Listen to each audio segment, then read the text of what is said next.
we are giving you your pre-recorded awesomeness today, this Thursday, watching it here on our YouTube channel. Thank you so much for joining us. By the way, if you haven't subscribed to our channel, you need to do that like literally right now. Go subscribe, push the button, you know you want to. And you might as well go ahead and like the video because you know this is going to be awesome. So get it out of the way now so that way you can enjoy today's episode. So let's start off with some introductions. Hello there. My name is Amira Martin and my blog is 4hatsandfrugal.com. You can find me here on YouTube. If you just type in 4 Hats and Frugal, my YouTube channel will pop up and you can come join me over there. Let's go over to this beautiful lady. Hi, Sarah. How are you? I'm great. Thank you. I'm Sarah Rollman with sarahscoop.com and you can find me at Sarah Scoop all over social media.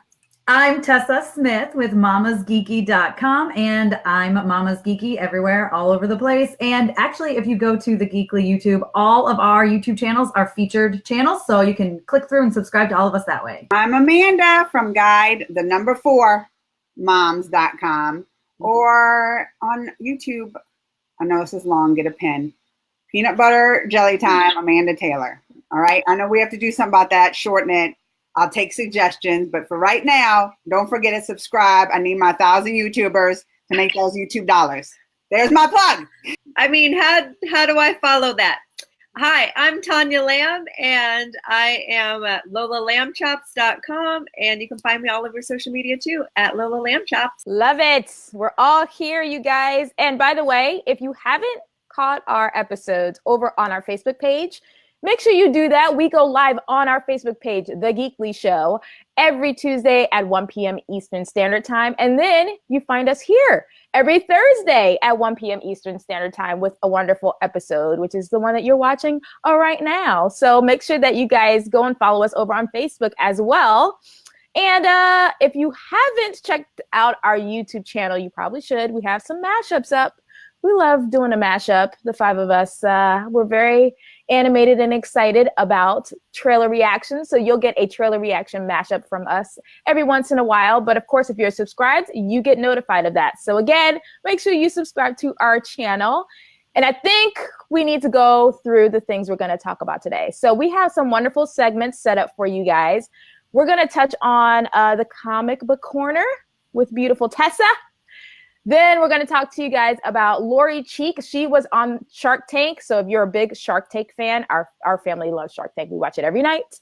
You need to pay attention to that segment. It's amazing. Lori was really awesome. She gave us some inside scoop about Shark Tank. So you're going to love that segment. And then we're going to finish it off with a little show called Maniac. And we have 3 ladies here on the Geekly Show who are very opinionated about the show. So you're going to get an awesome segment from those ladies. So I think we should get started with Tessa's Comic Book Corner. I think so. I think we're ready, Tessa. Amanda, I'm so excited. We get to talk about comic books again today. Wow. This has become like my favorite segment, Tessa. It's so much fun. I love telling you about all this stuff. I love hearing about it. And I also love going back in my vault. I've been pulling out some stuff. I'm like, where is that? I've been finding some stuff, Tessa. So let's get it. Look, let's not waste any more. I want to hear what you got yesterday to begin with. All right. My 2 favorites from yesterday, and I'm telling you there were tons, but my 2 favorites. As Guardians of the Galaxy. You're biased. How is your favorites always a Guardians? This isn't the Guardians, it's the Asgardians, Amanda. Is that Wonder Woman? No. Wonder Woman. Wrong franchise there. No. Well, it looks like a Marvel trying to be a Wonder Woman. So you remember Ragnarok, right? The movie Thor Ragnarok? Yeah. Surge is in this. Remember Carl Urban? Look, check him out. He is. Who else? I didn't know. So I thought these were going to be totally different people we haven't heard about, but this is ones that they're Asgardians. So you know Thor's an Asgardian. Okay, yeah. And I saw the girl. She had the. So there's Valkyrie in here. There's Thor there. I mean, I'm telling you, there's someone called the Destroyer, which if you remember from the first Thor movie, the big metal thing. I might have fell asleep during that. The first Thor wasn't that good. But Let me see if there's a picture. But anyway, the big major reveal in this one. So I'm going to tell you, look at this. Check it out. Check it out. Who's that? Who's that? Who's that? Nebula!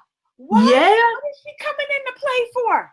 Oh, and do you know what she says? This is my favorite quote from her. Are you ready for this? Dear Gamora is out there trying to steal my thunder and take over the family business. So I'm afraid I have places to be. So she's like beating all these people up and she's like, I got to go get to Gamora. I think she's going to go confront Gamora. She better watch it. She better watch it. She knows Gamora's got the stones and everything. So first of all, is Nebula an Asgardian then? No, but the Asgardians, so they were on a mission, right? Okay. There's all these dwarves they found floating around like dead. And they're like, who did this? And guess who did it? Nebula. She was like, Yeah, she's a bad girl. Always in something, ain't she? She is always in something. You got to watch that girl. I know. Watch Nebula. So if you didn't think, so even better, at the very, very end, you see someone else pop out. Who is that? It's Loki, but it's Loki, Kid Loki, who was the like, whole that thing. don't look like no Loki. It's Loki. How did they get a Kid Loki in this time? This time, all right, it's not making sense to me, Tessa. It's not making sense. So it says Kid Loki, god of mischief, kind of shouldn't exist anymore, is what it says for him. So we'll see what's going to happen. So what's the next one? What's the next one? All right. I know you like Spider-Man, so I had to pick out something Spider-Man. But it's a little different. It's what if Flash Thompson was Spider-Man? You were telling me who about Flash Thompson is.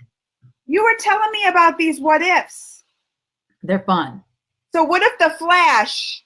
This is the Flash. No, Flash Thompson. You know he's the football player that picked on Peter. Oh, okay. So what if Flash Thompson was the Spider-Man? So what if? So this is what happened. So what happens is they said he became Spider-Man because he got bit by a radioactive spider when he decided to go to the science fair, which he didn't do in the real, right? It's Peter gets bit at the field trip, right? The butterfly effect. Went back in time. He went to the spider. He got bit by. He went to the science thing, and then he got bit by the spider. Right. So he goes and he still trains for the military. Like, remember? Is this instead of Peter Parker? This is instead of Peter Parker. Okay, yes. Okay. So he goes. All right. He trains for the military, and he trains for the military. He decides, so he saves Uncle Ben. Uncle Ben doesn't die. There's some great quotes in here. They say people who were supposed to die have lived, but Uncle Ben didn't die. Then Aunt May's super sick, and Peter Parker still works at the Daily Bugle. He's taking pictures, but he's taking pictures and he's selling them to save money so that he can pay for Aunt May's. Aunt May has cancer, so he wants to pay to save her. Okay. This don't make sense though. How is if it changes time? What if he becomes that? I can't see how all of a sudden Aunt May's going to have cancer if things change like that. Just certain different things happen, I guess. All of the, I guess so. And so Flash, as Spider-Man saved Uncle Ben, he didn't get killed, right? Uncle Ben, Flash immediately, it said, unlike Peter, he never felt like he didn't have to save. You know how Peter basically didn't kill the guy? He saw the guy go run out and he didn't kill him. Flash was like, all right. And he kills him, or stops him. He doesn't kill him, but you know what I mean? So then that guy doesn't kill Uncle Ben. So they trying to say maybe Flash would be a better Superman. Or no, I say Superman, Spider-Man. Maybe. Well, but then he's he's not very nice. He gets full of himself and he starts to get more violent. Ooh. And the people are scared of him. There's a picture in here where there's a kid. Watch, because he's beaten up. Look, there's a kid and the mom. Oh, he might become a villain. He might become a villain. He says, listen, I'm a hero. You guys need to treat me better. I'm beating up the bad guys, right? Well, that's true. I'll be the same way because they don't appreciate the heroes like they should. Right. They don't. So he ain't taking it. He's like, look, I'm a hero. I better get some respect up in here. That's exactly what he's doing. So then, because it's got Peter has actually kind of the same thing. Peter has put a tracer. He has tracers, but they're not spider tracers, but they're tracers. He has put one on Spider-Man's suit so that he can get good pictures, right? So he decides, or he's sitting with Aunt May, and the doctor says, listen, the last batch of what can save Aunt May has been taken by bad guys, right? So Peter's like, they're like, she's going to die. And Peter's like, okay, I'm going to go find Spider-Man. I put a tracer on him. I'm going to go find him and say, listen, I need you to get this isotope back, so I can save her. So he finds out Flash is, first of all, he's like, Flash, you're Spider-Man? Flash gets so mad, he punches Peter, and guess what? He dies? He kills Peter. He punches him so hard, he kills Peter. I know. So it says a boy who should have lived died. But then that's what gave him his sense of responsibility, right? I'm getting chills, girl. I'm getting chills. So then he feels, and he realizes he needs to do good now. So he goes and he catches the villains to get the isotope to save Aunt May. So like Uncle Ben and Aunt May, when she wakes up, look, she's asking for Peter? Yes. And they realize he died. Oh. But then Flash, he turns himself in and he gets arrested. All that happened in that one issue. It's just one. Yeah, the what ifs are usually one shots. That's what I was saying. I thought they were just one shots. All that happened in the one. It sounds like these what ifs are worth it. Yeah, don't even get me started on J. Jonah Jameson, because that's crazy. Because he actually supports Spider-Man in this one. That's the whole thing. But it sounds like I haven't been to comic shop in a while. But if I went, first of all, because they're kind of standalone. So if you're not following in a series already, you can pick up these what ifs. And it sounds like it's worth it. And it's standalone, so you don't even have to get the backstories on this. Right. And they're fun. They're fun. There's another one I got, which we'll talk about another time, but it's about the X-Men. So okay. All right. Let me pull up mine real fast. I went to the vault. Yes. What'd you get in the vault? What is this? Dreadstar. Dreadstar. Have you heard of Dreadstar? No, I can't say I have. Issue 43, 1989. Oh. I don't remember. Here. I was 5. I don't remember nothing about this, but I read it and I was like, no wonder why I didn't get any more issues. It wasn't very good. It wasn't good?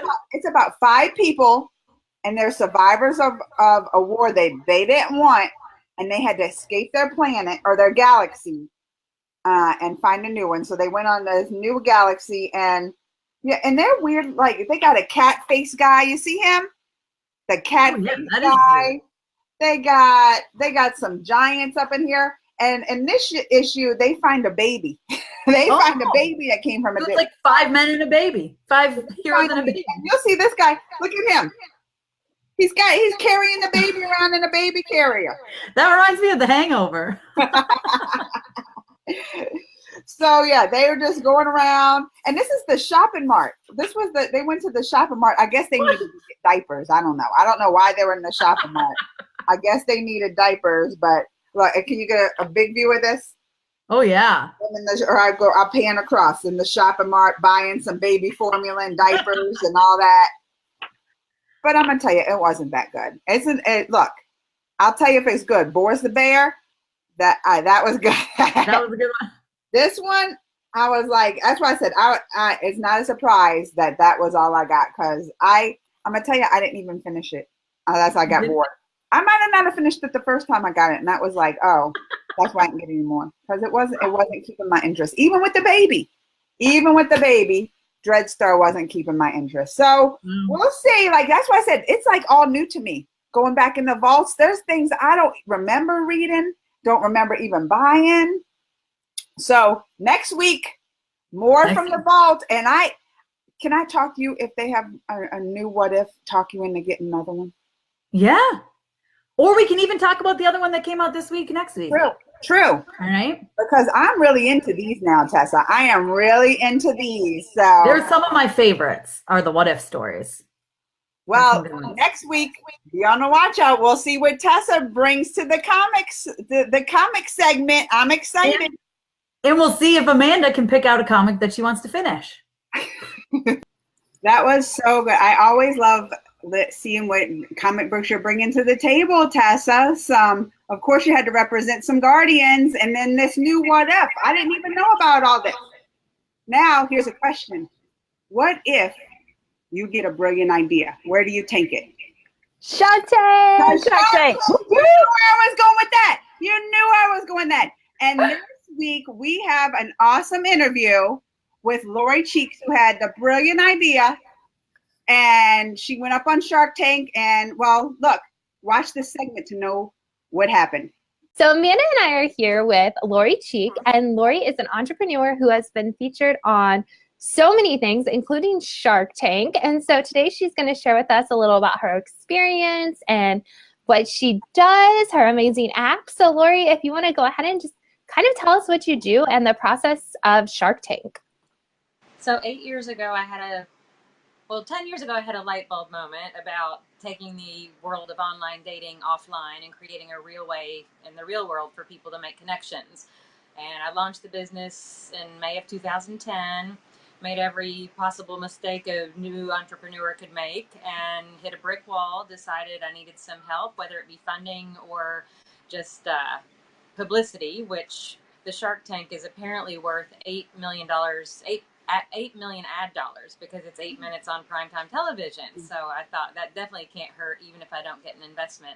So I applied to get on, filled out a quick survey online, forgot I'd done it. Then they called me a few months later and it started the process. 9 more months of applications and legal, just, you wouldn't even imagine the stuff I'd gone through. I say that I could have had a law degree by the time I'd finished this application process. But yeah, so a year later, I was walking down the scariest hallway of my life, and that's how I ended up on the Shark Tank. So I watched a bit of the segment you were on, and you already mentioned how scary it was.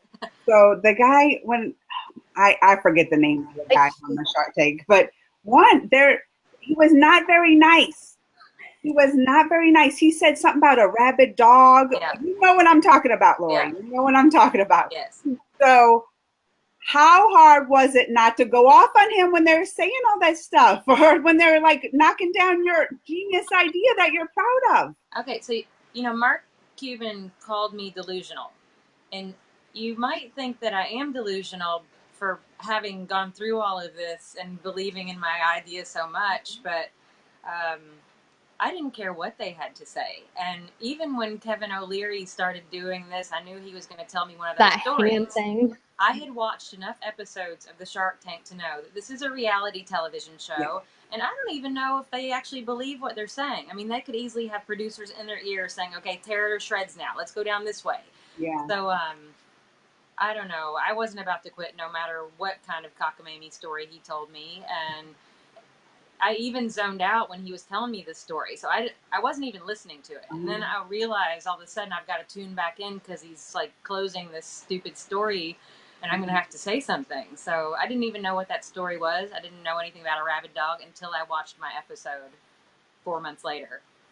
And you said earlier, we were talking and you said like leading up to it, they have you just sitting there in silence. Like, I'm sure that added to a little stress as well. Yeah, so the second you walk out there, there's like cameras and I mean, it was a full-on insane stage set with lights everywhere blaring in your face. And I was sweating. My heart was going faster than I've ever done any sort of cardio workout in my life. But it's like an old country western stare off. So you're standing there staring at the 5 of them and nobody's saying a word. And you just don't even know when it's time to go. But I forgot what they said. But finally they're like, okay.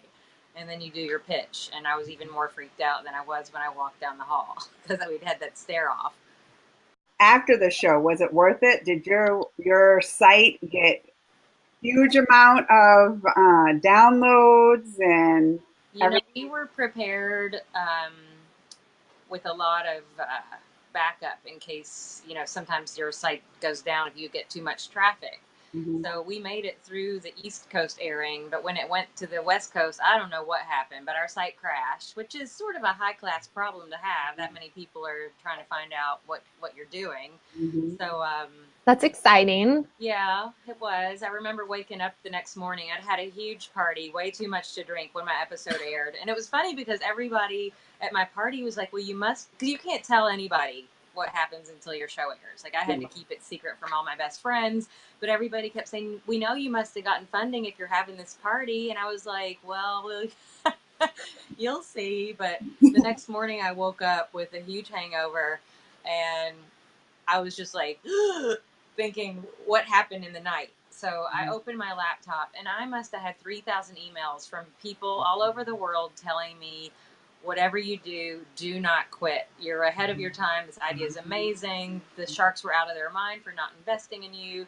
We had nearly 50 investor emails of people interested in investing. So I think your question was it worth it? I think so.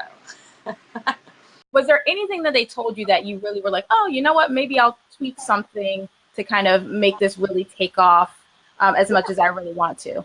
I mean, you know, after that show aired, I felt like there was a huge cloud above my business. And I remember even the day after it aired, I went to the gym and I kept thinking, like, all these people are staring at me like that poor girl. Like, I just felt like everybody in New York had seen it and they were all looking at me on the street. But I sat down with my partner and we immediately had this meeting about how can we reinvent this, remove this cloud, and take their advice. You know, Robert Herjavec said if you've got enough, if you can go hand someone a card, you can walk up to them and say hello to them. Which I sort of disagree with that, because those cards that I had removed an awkward introduction that comes with walking up to someone and being like, "Yo."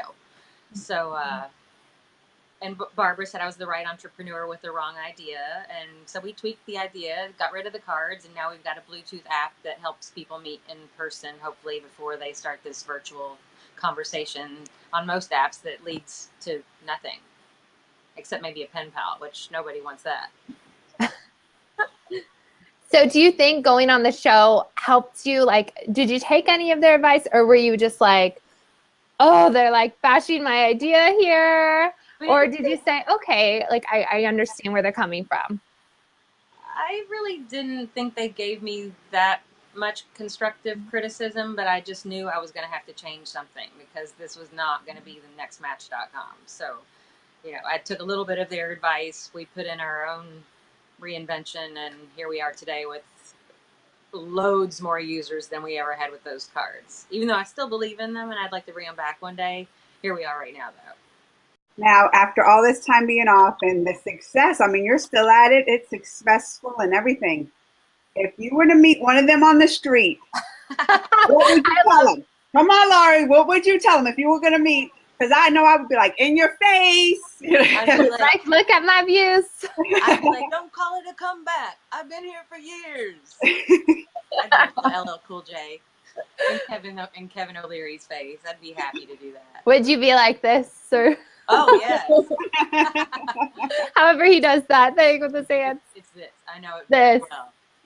You saw it in real life, in person. Yeah. Would you ever go on the show again if you had a different idea? Well, you know what? My partner and I and another one of his colleagues built another app called Networked. It's a Bluetooth networking app. So it's a little bit like LinkedIn, but in the real world. So if you go to an expo or a conference or even in a cafe, you might be able to make business connections in person before doing this random cold calling stuff that people do on LinkedIn all the time. And they had a Shark Tank audition at New York's Tech Day last summer, and my partner and I went and pitched to get back on the show. But we didn't get back on the show. So my answer is yes, we've already done that. Well, do it again. If you were to get back on the show, and this is for people thinking about doing it, what would you have done differently? What would you do differently the second time around?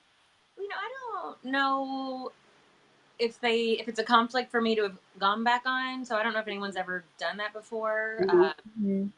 So I just think you, in those auditions, which some of them are online, some of them they tour America and different cities. You can go wait in line and do the audition there. But I just think you've got to have a lot of energy. I mean, even the producers told me, when you're pitching this idea, imagine you're on an infomercial. You know, when you feel like they're yelling at you, they're like, put so much more energy than you think than you think you need to, because what's coming off to them isn't quite what it is for television. So I think that was some good advice that they gave me. Lots of energy. Yeah. Lots of energy. We can do that. Let's think of an idea now. We just need to think of an idea. Right.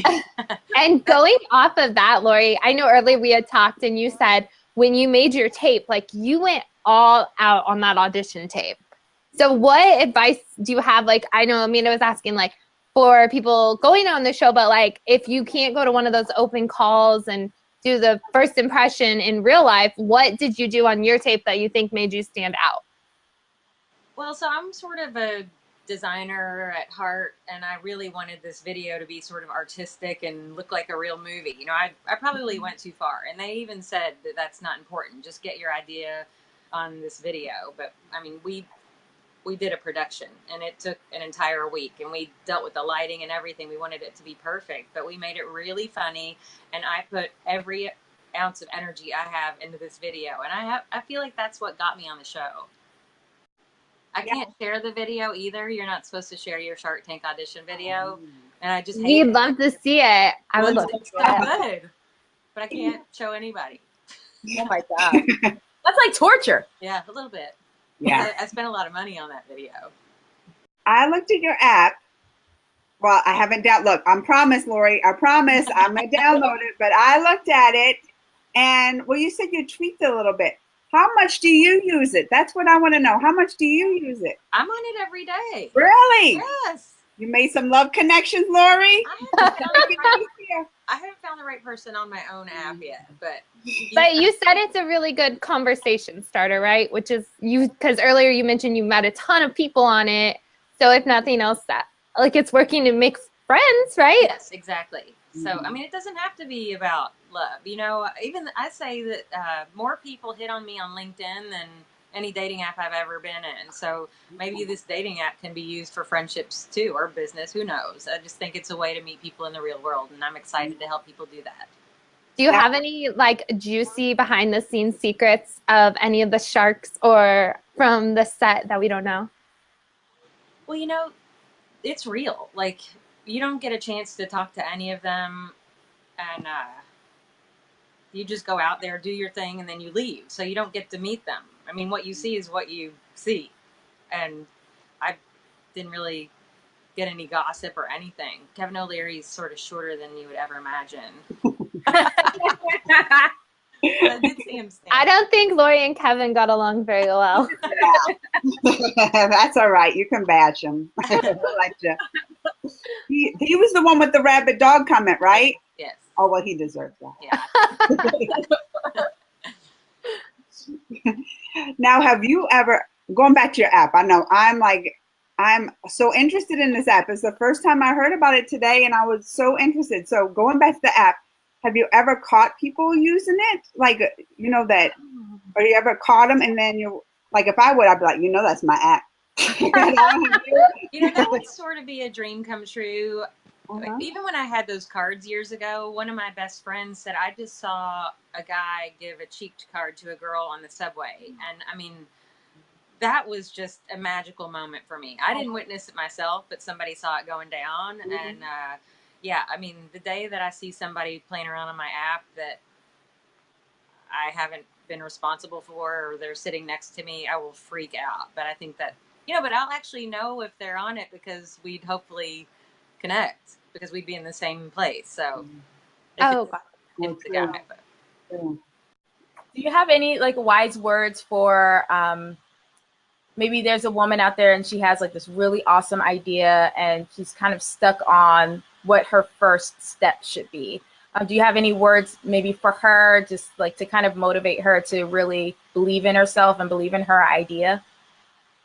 So, you know, I don't know if I mentioned, but I've had so many ideas over the past, and I'd run them by people all the time, and everybody's like, oh, that's cute, but cute isn't going to get you a business, you know, like you've got to get your idea vetted by so many people. And I think it's important just to run it by hundreds of people. You look at it like a focus group, and if everybody says, yes, the world needs this, I'd say go for it. But even if in your own heart and mind that you believe in it so much, I mean, give it a shot. You've got one chance in this life, and I feel like I'm building the American dream right now by taking that risk in my life, and I've never been happier. awesome. That's incredible. I know. Well, Lori, we all loved hearing your story, and I know that you're going to be back with, it sounds like more apps are in the work. I do have another idea for a fitness app. So if you want to find someone to work out with, I mean, I'm always looking for friends to work out with. And my friends, Oh my gosh, yes. Next time we have Lori on, it's going to be all of us in our workout clothes. there you go. Lori, let's plan it. I am ready. I'm ready too. I'm really psyched about this one. Well, thank you so much, Lori. And how can people find you and keep up with you? Is it better through your business or through you personally? I'm sort of overlapping in lots of ways that I probably shouldn't have done, but I am Cheeked, and you can find me on most social media platforms at Cheeked, which is CHEEKD, and I'm Lori Cheek NYC on Twitter. Whoa, guys, thank you so much for having that interview with her because I learned some amazing tips. That was awesome. But speaking of amazing things, let's talk about Maniac. It's a new show on Netflix.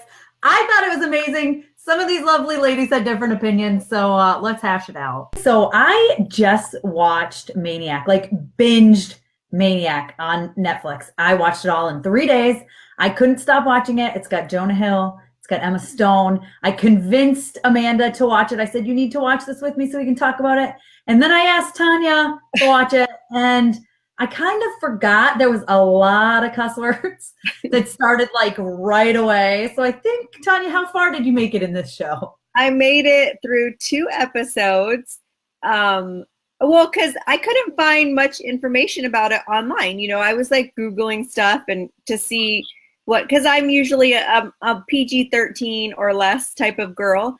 And so then I was like, okay, well, Tessa's seen it. I'm going to ask her. So I was like, hey, Tessa, is it like PG-13? And she's like, yeah, I would say. I'm like, okay, I just don't like the F word. I don't like, nudity or any of that. She's like, no. And then she's like, no, there's none of that. I'm like, okay, cool. I don't know, 5 minutes in, F-bomb.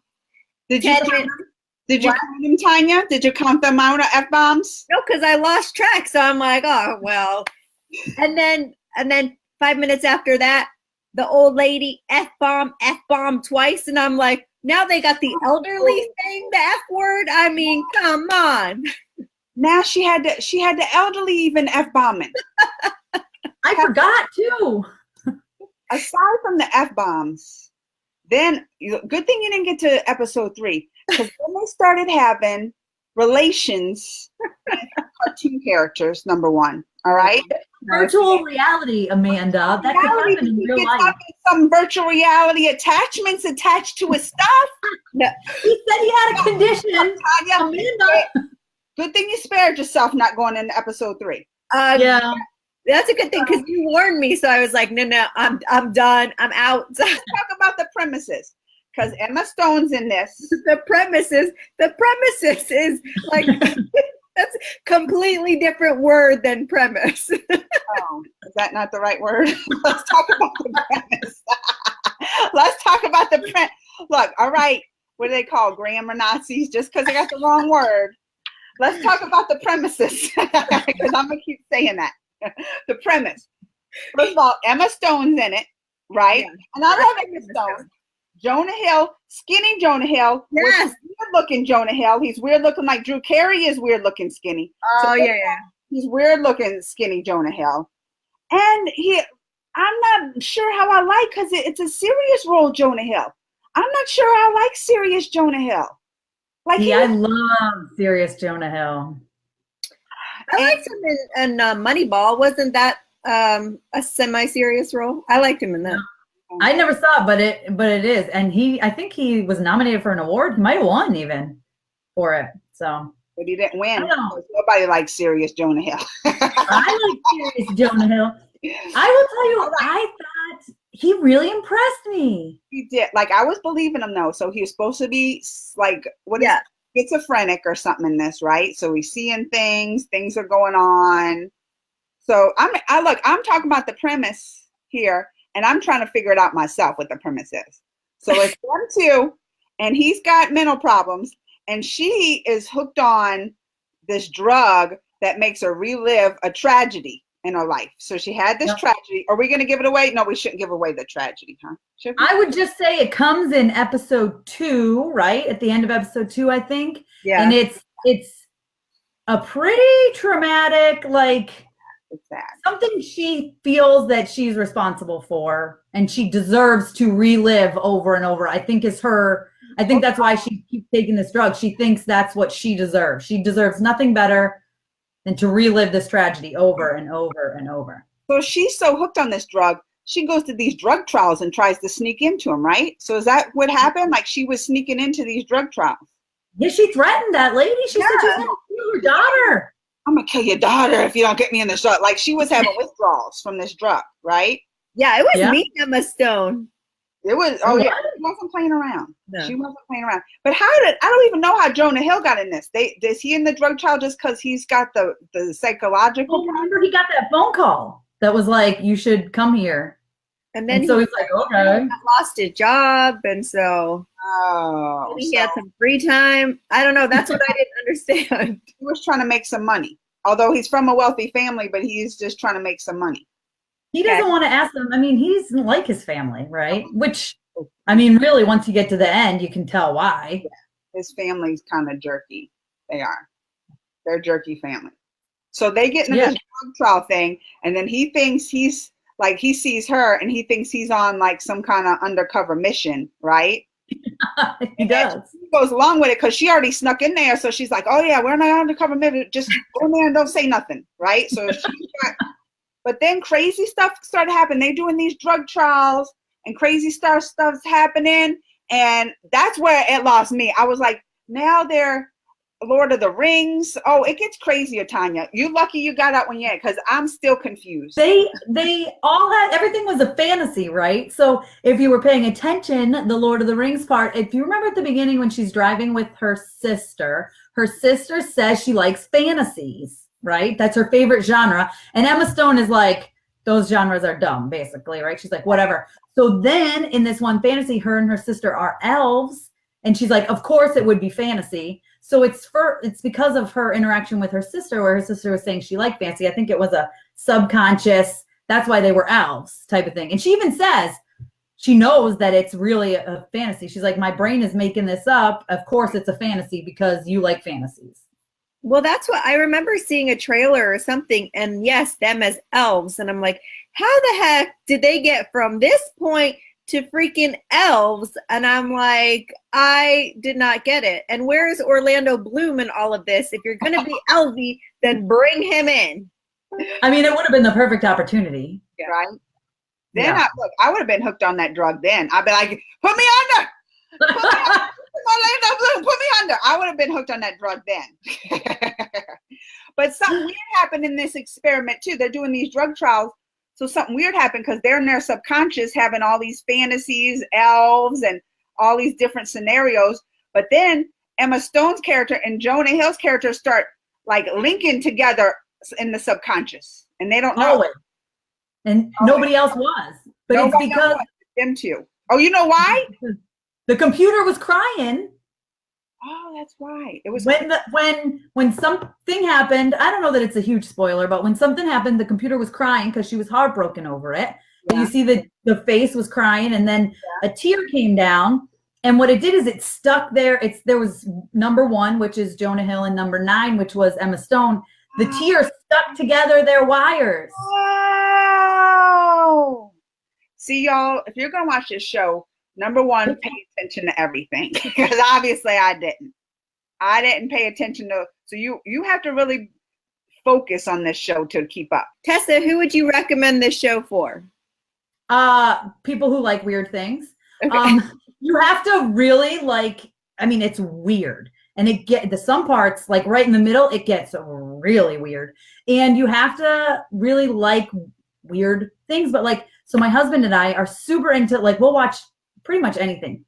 But I'm not gonna lie, like I cried at the end a little bit. Like I got really invested in these people. And I think that's just because I'm like an empath and I'm totally an emotional person. But I think if you can deal with language, like a lot of it, apparently, because after Tanya started watching it, then I started paying attention and I was like, oh. But it's crazy because I never noticed it before. But you have to deal with language. You have to pay attention. You definitely have to pay attention. You'll get lost. You'll get lost, yeah.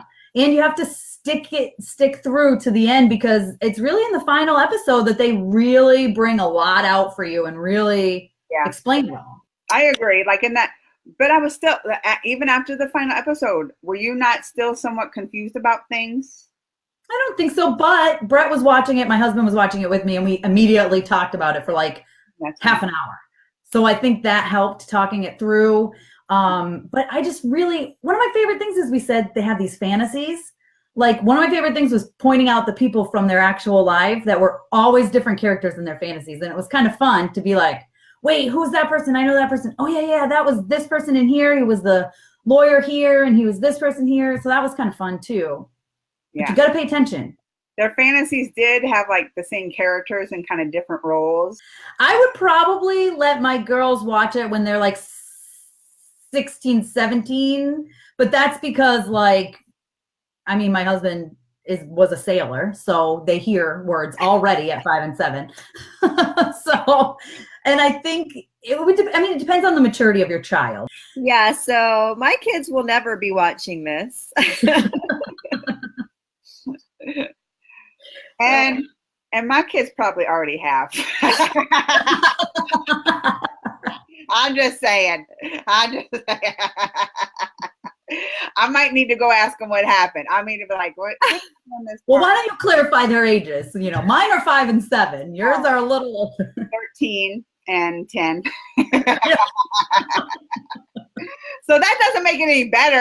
I could have lied. 18 and 21.